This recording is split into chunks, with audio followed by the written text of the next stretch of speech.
Dormi bem durante a madrugada todinha, espero que vocês também dormiram bem. Sonhei, mas agora eu mesmo sabia que eu tinha sonhado, agora eu já não sei mais. Não lavei o rosto, não escovei os dentes, não fiz nada ainda. Vou me arrumar para ir pro brechó, você sabe que eu tenho um brechó. E vamos ver o que Deus faz hoje, se Ele vai permitir que eu venda alguma coisa, que pessoas que me devem venham me pagar, né? Tudo é da permissão de Deus, tudo é para a glória dEle, para a honra dEle, para o engrandecimento dEle, para a exaltação dEle, para a santidade dEle, porque só Deus é santo, só Deus é digno de todo louvor, de toda oração.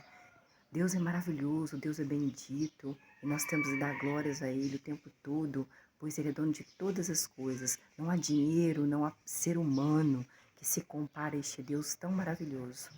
Então, se eu sei que eu não sei o que vai acontecer hoje, porque é uma surpresa, tudo é uma surpresa, cada segundo, cada minuto, cada hora é uma surpresa diferente, nós não sabemos o que irá acontecer, mas sabemos que existe um Deus, que Ele comanda todas as coisas e que tudo é permissão dEle, que Ele que vai fazer, que Ele conhece meu coração, Ele sabe o que eu estou pensando, o que você está pensando, o que eu vou falar, quem vai chegar, quem vai conversar, o que vai acontecer.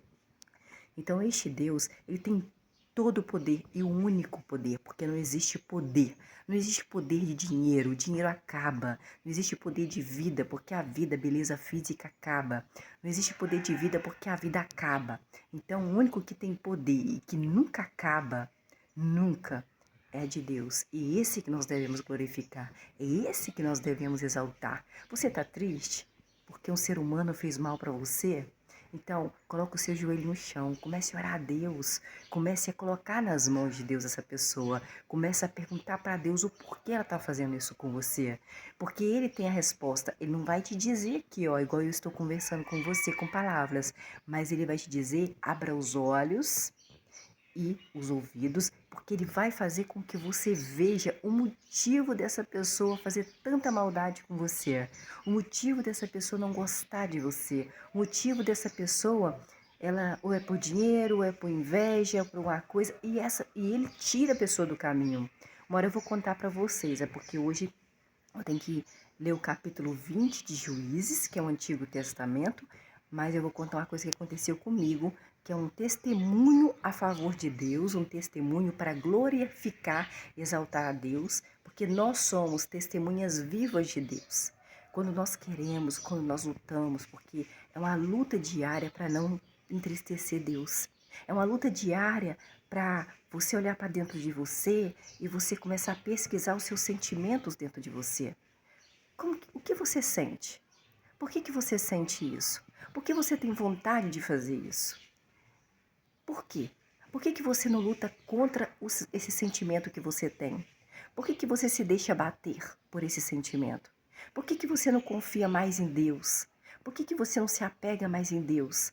Por que você não faz mais coisas para Deus? Por que você não confia mais em Deus? Por que você se deixa bater por uma coisa assim, igual eu, assim, ó, carne que vai apodrecer, que o bicho come, e que quando eu me corto, sangra, se eu deixar aquele corte ali, vem o bicho, se eu não olhar direitinho, se eu não for ao médico, eu dependo de outros seres humanos aqui na Terra para me ajudar, você também. Então, assim, tudo tem que ser muito bem pensado, sabe? Analisado por você e por mim. Por que eu estou sentindo isso?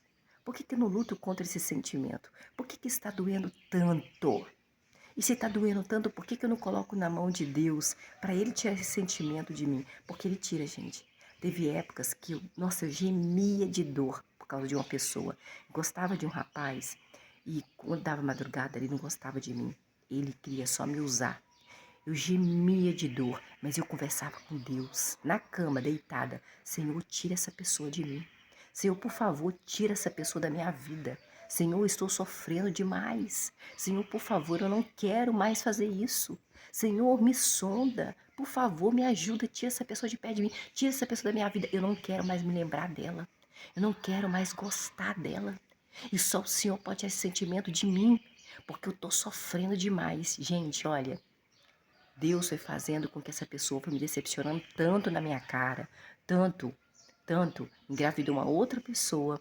E aí Ele foi mostrando, olha para você ver, Luciana, ele engravidou uma outra mulher, ele estava com você e com uma outra mulher, uma outra mocinha. Ele engravidou outra mocinha. E eu vi que, eu falei, olha, Deus está me mostrando que ele era um canalha.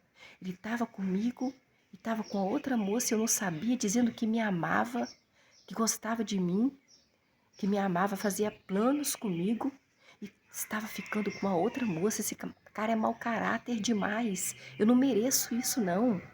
E de repente, gente, aquela sensação de vazio, aquela sensação de dor, de traição, foi se acabando, foi se colocando no lugar. Eu fui pedindo a Deus um sentimento de nojo, um sentimento assim sabe, não de raiva, mas de tipo, Deus abriu os meus olhos, Deus quer o meu melhor. Deus tem o melhor para mim no futuro. Deus quer que eu abra os meus olhos para ver quem é quem na minha vida. Então, eu tenho uma pessoa, um ser que tem todo o poder e o único poder que existe é dele. E que está do meu lado, porque ele está me mostrando o que está acontecendo. Então, se você está triste, se você está deprimido, decepcionado com alguém, confie em Deus, conversa com ele, porque ele é dono do... Gente, não existe poder de ser humano, não existe, essa é mentira.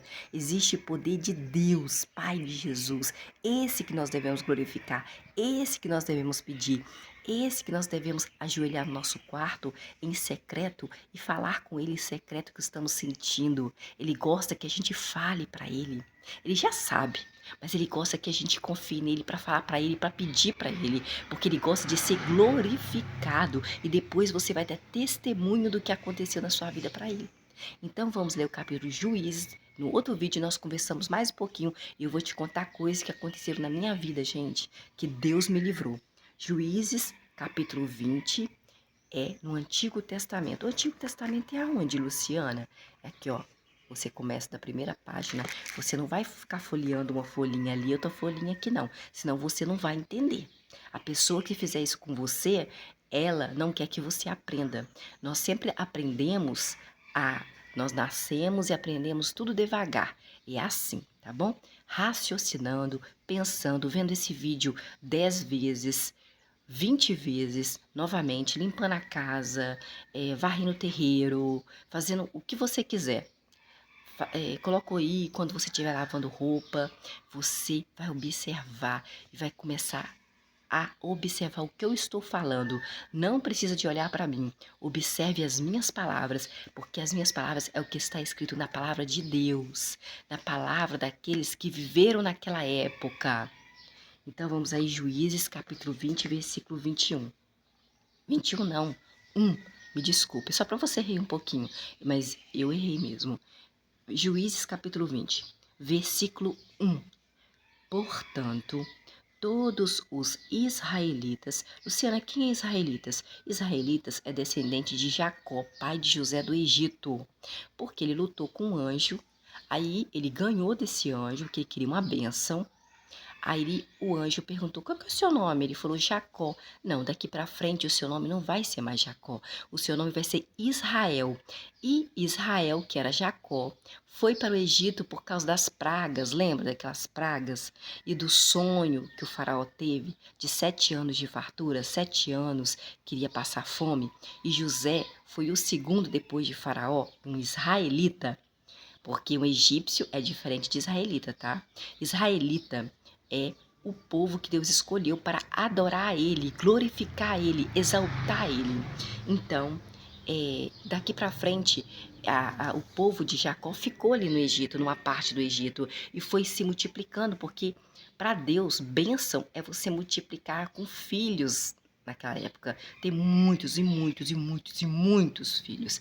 Então, ele multiplicou a descendência de Jacó, que Deus trocou o nome dele de Israel, e foi uma multidão que viraram escravos dos egípcios, que cultuavam outros deuses, não cultuava Deus Pai de Jesus.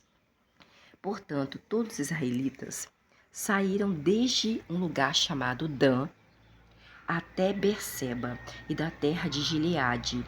E toda a assembleia se reuniu de comum acordo. Todo mundo assim conversou, sentou e falou assim, não, então vamos sair daqui. Diante de Jeová em Mispa, lugar chamado Mispa. Versículo 2. Assim, os chefes do povo e todas as tribos de Israel tomaram sua posição na congregação do povo de Deus. Foram 400.000 soldados israelitas armados com espadas. Versículo 3. Os benjamitas, o que é benjamitas, Luciana? Descendentes de Benjamim, sangue de Benjamim, irmão mais novo de José do Egito, filho de Jacó. Souberam que os homens de Israel, os israelitas, haviam subido a um lugar chamado Mispa. Versículo. Os homens de Israel disseram então: diga-nos como aconteceu essa coisa terrível, gente. Versículo 4. Nisto, o levita, filho de Levi, o marido da mulher assassinada, respondeu: eu, levita, cheguei a Gibeá de Benjamim com a minha concubina para passar a noite ali. Vocês lembram disso? Se não lembra, vê o vídeo anterior, por gentileza. Versículo 5. E os habitantes de Gibeá se levantaram contra mim, contra mim mesmo, levita, e cercaram a casa de noite onde eu estava ali, de um idoso. Eles queriam me matar, gente, mas em vez disso, violentaram, estruparam a minha concubina, minha esposa, e ela morreu de tanto que eles ficaram estrupando ela. Versículo 6. Então, peguei o corpo da minha concubina e a cortei em pedaços, e enviei um pedaço a cada território da herança de Israel, a herança que Deus deu, terras, 12 tribos de Israel, porque eles haviam cometido um ato vergonhoso e terrível em Israel. Foi o próprio israelitas que cometeram esse ato, o povo de Deus. Versículo 7. Agora Deus não sabia? Deus sabia. Agora todos vocês, povo de Israel, deem o seu parecer e a sua decisão. Versículo 8. Então, de comum acordo. O que é de comum acordo? Você senta e vamos conversar sobre a respeito do assunto e vamos chegar num acordo. Todo o povo se levantou de Israel e disse: nenhum de nós irá para a sua tenda, nem voltará para casa. Versículo 9. Agora, isto é o que faremos com Gibeá. Vamos tirar sortes e subir contra Gibeá. Tirar sortes. Ah, Luciano, tirar sorte é pecado. Antigamente tirava e Deus sabia. E deixava. Versículo 10, e o povo dele. Versículo 10, de todas as tribos de Israel, escolheremos 10 homens, dentre 100.000 a 100, dentre 1.000 e 1.000, dentre 10.000, a fim de recolherem provisões. Provisões é pão, água, para o exército, para que tomem ação contra a cidade de Gibeá, que é de Benjamim, por causa do ato vergonhoso que cometeram em Israel. Então, é o povo de Israel contra o povo de Israel. Versículo 11. Portanto, todos os homens de Israel se uniram para atacar a cidade como aliados daquele homem que perdeu a esposa, que eles estruparam a esposa dele a noite todinha e mataram a esposa dele de tanto que estruparam a esposa dele. Versículo 12. Então as tribos de Israel enviaram homens a todos os homens da tribo de Benjamim para dizer: tribo de Benjamim, povo descendente do sangue de Benjamim, que vergonha, que coisa terrível. Foi essa que aconteceu entre vocês aqui na cidade de vocês, hein? Versículo 13. Agora entregue os homens imprestáveis de Gibeá para que os matemos, nós vamos matar eles, eliminemos esse mal de Israel. Mas os benjaminitas, que eram descendentes de Benjamim, sangue de Benjamim, filho de José o mais novo, irmão de José mais novo do Egito, se recusaram a escutar seus irmãos israelitas. Para você ver que é o povo de Israel contra o povo de Israel, irmãos assim de sangue. Versículo 14. Então os benjaminitas saíram das cidades e se reuniram em um lugar chamado Gibeá, a fim de lutar contra os homens de Israel. Versículo 15. Naquele dia, os benjaminitas, que eram descendentes do filho mais novo de Jacó de Israel, reuniram das suas cidades 26.000 homens armados com espadas, além dos 700 melhores soldados de Gibeá. Gibeá é um lugar. Versículo 16. Nesse exército havia 700 dos melhores soldados, todos eles canhotos que é canhoto, Luciana? Não escreve com essa mão aqui que eu escrevo, não. Ó. É com essa daqui, ó. Tá vendo? Cada um deles conseguia, com uma funda, atirar uma pedra num fio de cabelo sem errar. Versículo 17. Sem incluir os de Benjamim, é descendente de Benjamim, filho mais novo de Jacó, irmão de José do Egito, do mesmo pai e da mesma mãe, os homens de Israel reuniram 400.000 homens armados com espadas, e todos eles eram guerreiros experientes. Versículo 18. Eles partiram e subiram a um lugar chamado Betel, para consultar a Deus ali em Betel. E o povo de Israel perguntou: quem de nós deve ser líder, a luta contra os benjaminitas, que são do sangue de Benjamim, o filho mais novo de Jacó, do mesmo pai e da mesma mãe, o filho amado de Jacó, que o Senhor mudou o nome dele para Israel, irmão do José do Egito, os descendentes dele? Jeová respondeu: Judá, Judá que deve liberar. Quem é Jeová? É Deus, pai de Jesus. Versículo 19. Na manhã seguinte, os israelitas se levantaram e acamparam contra a cidade de Gibeá. Contra o povo, não a cidade, mas contra o povo. Versículo 20. Os homens de Israel saíram então para lutar contra Benjamim. Benjamim, gente, é o sangue, né? É a descendência, minha descendência, a sua descendência. E esses homens se puseram em formação de batalha junto a Gibeá. Versículo 21. Então os benjaminitas saíram de Gibeá e mataram 22.000 homens de Israel naquele dia. Esses que mataram também eram israelitas, tá? Versículo 22.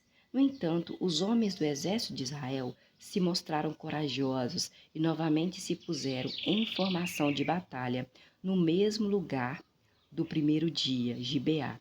Versículo 23. Os israelitas subiram então e choraram perante Deus, Pai de Jesus, até o anoitecer, e consultaram a Deus, Pai de Jesus. Senhor, Deus, Pai de Jesus, devemos ir novamente à batalha contra os nossos irmãos, o povo de Benjamim? Jeová, Deus, Pai de Jesus, respondeu: subam contra eles, subam contra os seus irmãos de sangue. Pode ir contra eles. Eles fizeram o que é mal. Versículo 24. Assim, os israelitas avançaram em direção aos benjaminitas no segundo dia. Versículo 25. Então os benjaminitas saíram do lugar chamado Gibeá ao encontro deles no segundo dia e mataram mais de 18.000 israelitas. Israelitas são irmãos deles mesmos, de sangue. Todos estes armados com espadas. Versículo 26. Em vista disso, todos os homens de Israel subiram a um lugar chamado Betel. Eles choraram e sentaram ali perante Deus, Pai de Jesus, e naquele dia jejuaram, ficaram sem comer e beber, até o anoitecer, e fizeram ofertas queimadas e ofertas de participação em comum perante Deus, Pai de Jesus, para Deus, glorificando a Deus, exaltando a Deus. Versículo 27. Depois disso, os homens de Israel consultaram a Deus, Pai de Jesus, pois naqueles dias a arca do pacto do verdadeiro Deus estava naquele lugar. Versículo 28. Finéias, filho de Eleazar, que era o sacerdote, filho de Arão, né? Quando Deus matou Arão, Deus colocou Eleazar no lugar de Arão, servia diante daqueles dias. Eles perguntaram: devemos sair mais uma vez para a batalha contra os nossos irmãos, os homens de Benjamim, que é o mesmo sangue de Benjamim, irmão de José do Egito? Ou devemos desistir? Deus, Pai de Jesus, respondeu a eles: subam, porque amanhã eu entregarei todos eles nas suas mãos. Versículo 29. Então o povo de Israel pôs homens de emboscada ao redor da cidade de Gibeá, aonde ficavam os benjaminitas. Versículo 30. Os israelitas subiram contra os benjaminitas no terceiro dia e se puseram em forma de batalha contra Gibeá, assim como das outras vezes. Versículo 31. Quando os benjaminitas saíram ao encontro do exército, foram atraídos para longe da cidade, Então, assim como das outras vezes, começaram a atacar e a matar alguns dos homens nas estradas, uma das quais sob a Betel e a outra a Gibeá, deixando cerca de 30 homens de Israel mortos no campo aberto. Versículo 32. De modo que os benjaminitas disseram: eles estão sendo derrotados diante de nós como antes. Mas os israelitas disseram: vamos recuar e atraí-los para longe da cidade, para as estradas. Versículo 33. Então todos os homens de Israel saíram das suas posições e se puseram em formação de batalha em Baal-Tamar, enquanto a emboscada israelita saiu da sua posição nas proximidades de Beá e atacou. Versículo 34. Assim, 10.000 dos melhores soldados de todo Israel chegaram diante de Gibeá, e a luta foi intensa ali em Gibeá. Mas os benjaminitas, descendentes de Benjamim, filho mais novo de Jacó, irmão de José do Egito mais novo, não sabiam que uma calamidade estava se aproximando. Nós nunca sabemos quando a calamidade está para aproximar, né? Versículo 35. Jeová, Deus, Pai de Jesus, derrotou Benjamim diante do povo de Israel. E naquele dia os israelitas mataram 25.100 homens, 25.100 homens de Benjamim, todos estes armados com espadas, porque foi Deus, versículo 35. Deus derrotou, Deus Pai de Jesus. Versículo 36. No entanto, os benjaminitas imaginaram que os homens de Israel seriam derrotados quando eles recuaram de diante de Benjamim, mas eles recuaram porque confiavam na emboscada que tinham armado contra Gibeá. Versículo 37. Os homens da emboscada agiram rapidamente e atacaram Gibeá. Eles se espalharam e golpearam toda a cidade com a espada. Versículo 38. A cidade são as pessoas. Versículo 38. Os homens de Israel tinham combinado com os homens da emboscada que fariam subir da cidade um sinal de fumaça. Versículo 39. Quando os israelitas recuaram da batalha, os homens de Benjamim começaram a atacar e mataram cerca de 30 homens de Israel. Eles disseram: sem dúvida, eles estão sendo derrotados mais uma vez diante de nós, como na batalha anterior. Versículo 40. Mas o sinal começou a subir da cidade como uma coluna de fumaça.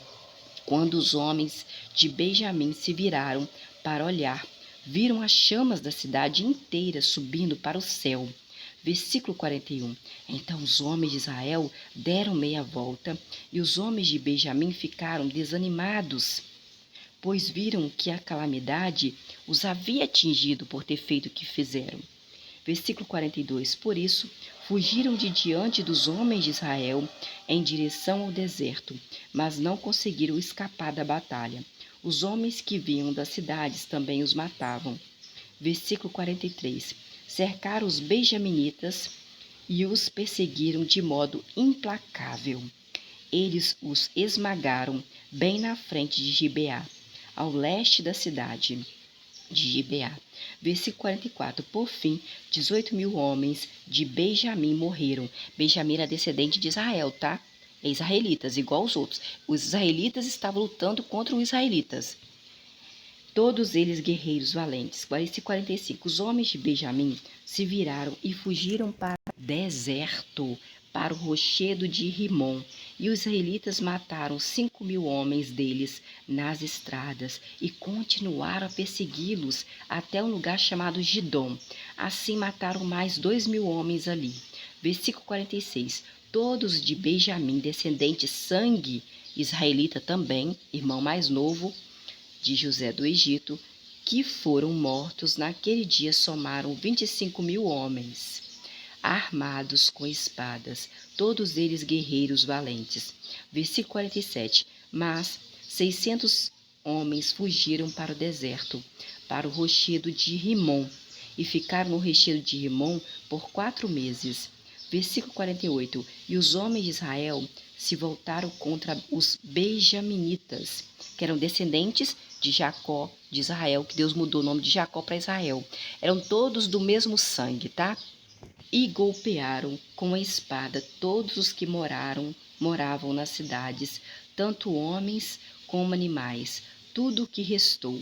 Também incendiaram todas as cidades por onde passaram.